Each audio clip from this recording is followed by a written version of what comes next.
Hello and welcome back to another episode of the Lotus Cafe with Chef Phoenix. Today we're going to show you how to make a wonderful slow-cooked Dutch oven beef stew. That's right, we're going to start it on the stovetop, we're going to finish it in the oven, and then it's going to go in my belly. So we're going to get started here with our beef. Okay, so the first thing we're going to do with our beef is we're going to take 2 tablespoons of Villa Capelli olive oil. We're just going to drizzle it over the meat. Ooh, that's so pretty. And then we're going to mash that around to get that meat nice and coated with the oil. Okay, we're going to add, and I know it seems like a lot, 1.5 tablespoons of salt. And we're going to do it in 2 rounds. So we're going to sprinkle that. All right. Get that nice and mixed up there. 1 teaspoon of salt, also just kind of segregating it, you know, a little bit here and there. A teaspoon of garlic powder. Ooh, very nice. And a teaspoon of onion powder. We're just going to get that nice, seasoned, mixed up with our beef. Okay, so we're going to show you how to make a simple herb bundle for this wonderful beef stew that we're doing. First thing we're going to do is we're going to cut a piece of cheesecloth to basically a 2 square length. Now, you can buy cheesecloth, it comes in a package, and it's folded. I cut across on the folds, it makes the measurement easier. But this is about a 2 square measurement. And then we've got probably about, it's probably about, I'd say, at least a foot-ish, maybe a little less worth of twine. So it's really simple to do. We're going to take the 3 bay leaves that we're putting in our beef stew, and we're going to take our 3 sprigs of thyme. I'm going to put it in the center there. And then we're just going to take the corners, do it opposites from each other, gathering it up, tuck the extras into a little pouch. And then we're just going to take our kitchen twine, twist our bundle, take our kitchen twine. We're going to do 1 wrap, that way we can free our hands from the twist. Then we are going to try to keep our fingers out of the way. We're just going to tie it. It doesn't have to be perfect. Things in life aren't perfect. But you're just going to tie that herb bundle off. And then when you're ready, just drop it in what you're making. Boom. That way you don't have to try to pick out pieces of bay leaf. You don't have to worry about the stems of the thyme or whatever herbs you're working with. It's a really simple way to make an herb bundle. Hi, we decided to give you a little short tutorial today on how to cut and peel a rutabaga because we're going to be including it in our delicious dinner tonight. So let's get started. First, you're going to take your rutabaga and grasp it by the meat of it, and this little root here, we're just, and yep, I know the sticker's on, but we're just going to slice that off.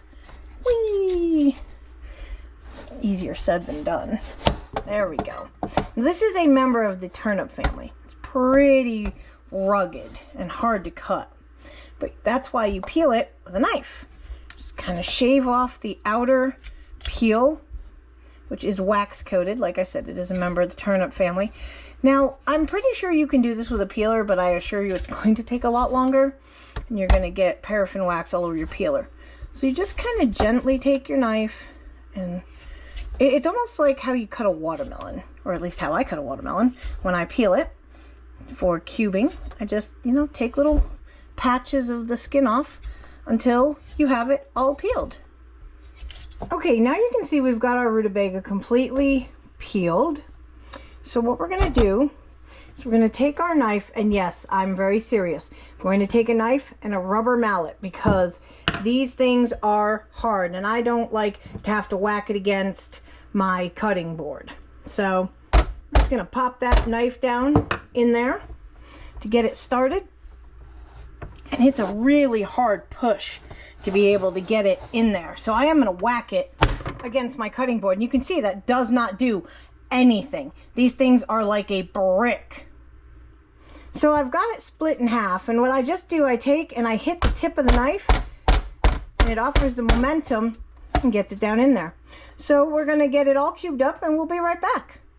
Okay, so as you can see, we did slice up our rutabaga, and the way we did it is just cut it in half and then cut the halves into slabs. So the way that we chunk it is we take and we cut the slabs on their side, cut them, oh, that's a little, there we go, it's about even.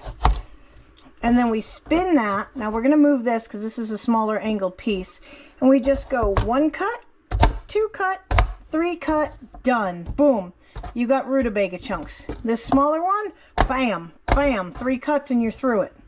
And that's how it goes. It is a little work to get your rutabaga cut up and chunked, but I assure you it's going to offer some really good flavor into the stew that we're making. Okay, so we're going to get the bulk of our stew started. We're just going to put our oven or our stove on about a medium heat. We're going to add 2 tablespoons of Villa Capelli olive oil. Drizzle that in there. And we're going to let that heat up until it starts to shimmer. Okay, our oil's nice and shimmery, so we're just going to take our quartered onions and throw them right in there. Give them a little stir. Now, I always like to season my onions, and I don't list it in the amounts in the recipe because I usually just give it a little grinder dusting here and there. And it usually comes out pretty fine. Just a little salt and pepper. Nothing to write home to mom and dad about, but the ancestors do appreciate the effort. So we're just going to let those cook. And we might even turn this down just a little bit. I think I overestimated the medium on my stove today. So we're just going to let those saute and get nice and translucent. And then we'll put some more in to make friends. Alright, if your onions are getting a little bit out of hand, they're a little more sizzly than you'd like, just take a little bit of water, just throw it in there. It isn't going to hurt anything, it's going to create a little steam, but it's also going to help to bring them to where they can become translucent and they're nice and cooked and you don't burn your pan. As you can see, our onions are about to the translucent stage. Now, for those of you who don't know what a translucent onion looks like, they're rather clear looking. You see how these kind of look more clear than these, which are a little whiter. Let me get that out of the pan there. That's when you know your onions have started to turn translucent. So we're going to turn our heat off for just a minute. I don't like to leave my burner on when I'm cooking. It's a terrible habit that I got into and I'm trying to break myself from it. So we're going to take a different spoon. We're going to take a deeper spoon. And we're just going to put the onions back into the bowl from which they came because we're doing this all in one Dutch oven. So I want to make sure that all those flavors get a chance to meet one another before they have to all get in the pot together. You know, it's kind of like a little preemptive meeting before the big business meeting, so to speak. So we're just going to spoon those into the bowl really quick. Okay, now that we've taken our onions out, we're going to take our beef and we're going to add it into that Dutch oven. And then we're going to turn our heat onto that medium again. And we're going to give it a nice little stir. And again, if you feel like your meat is getting a bit too much brown on it, because you're going to want to brown these chunks. That's the whole purpose of having them in the pot here this early. You're going to brown them up. So we're just going to stir them. Now this is your 3-pound roast that you've cut into chunks, and I mean meat that a man can be approving of, or a woman. Maybe you're like me, huge carnivore. Big meaty chunks in that stew. We don't screw around here at the Lotus Cafe. We season till the ancestors say whoa, and we cut our meat like it has a personality. So get those meat chunks all nice and browned. Okay, so our meat is basically browning. And what I like to do is if it gets to where it's getting too much on the bottom, it's starting to stick or whatever, I just add a little bit of my beef broth in, a little splash. Also gives it a nice little flavor too that will add to the sauce, if you will, that this meat will make while it is cooking. So we're just going to let this cook for a few more minutes and get a little more brown and get some caramelization on the bottom of our pan. Okay, I have browned and added some of my stock to the meat. That's why there's a little bit extra wetness in there, if you will.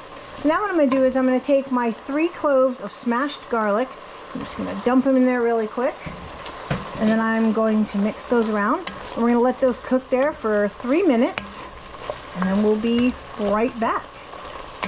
Okay, so now that our garlic's been in there and marrying around for 3 minutes or so, we're going to take our 4 cups of beef stock and we're going to pour it into our Dutch oven.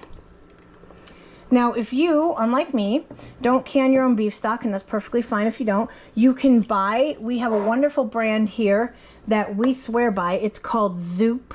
Now, they do make an actual jar full of stock, or they have this wonderful bone broth base, beef flavored, this particular one, that if you take 1 teaspoon to a cup of hot water, it's worth a cup of broth. So you would need 4 teaspoons for this particular recipe. But like I said, if you're not like me and you don't have the time, and I understand, to go do your own bone broth, it's a really great clean substitution. So I'm noticing I have this giant piece of meat. It must not have gotten cut. Well, it'll get nice and broke up during the oven process. So now that you've added in your broth, take your herb bundle that we showed you how to make earlier, just plop it right in the center. Get it all nice and wet down in there, because those herbs are going to get in that broth and in that meat and everywhere else, and they are going to make it so delicious. So while we're waiting for this to come to a boil, we're going to preheat our oven to 350 degrees, which I've already taken the liberty of doing in my kitchen, so that once that's preheated, this can go in the oven. Okay, now that our oven has preheated and our mixture is boiling, we're just going to take our onions and we're going to add them back into the party. All that wonderful juice that they produced while they were cooking, with that olive oil that they sauteed in. They look beautiful. Now we're just going to take, we're also going to take our carrots. We're going to sprinkle those in. Whee!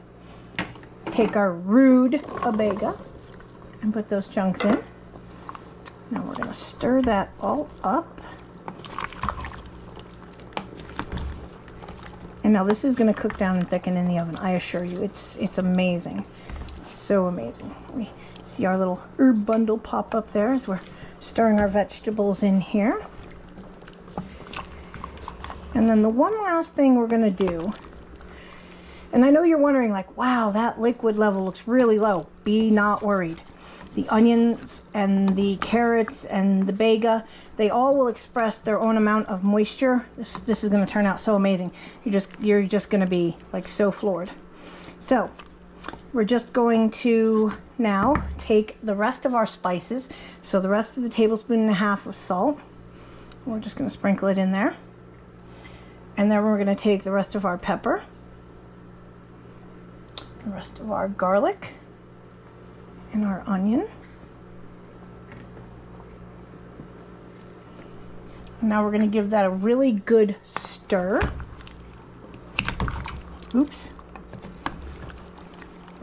Yes, we like to let the spices get very, very married in there. And all those vegetables are also going to take on all of those spices. So it's just going to be amazing, I promise you. Like, it's beyond your wildest dreams how good this is going to be. So we're just going to get that all stirred up, and then we are going to go in the oven.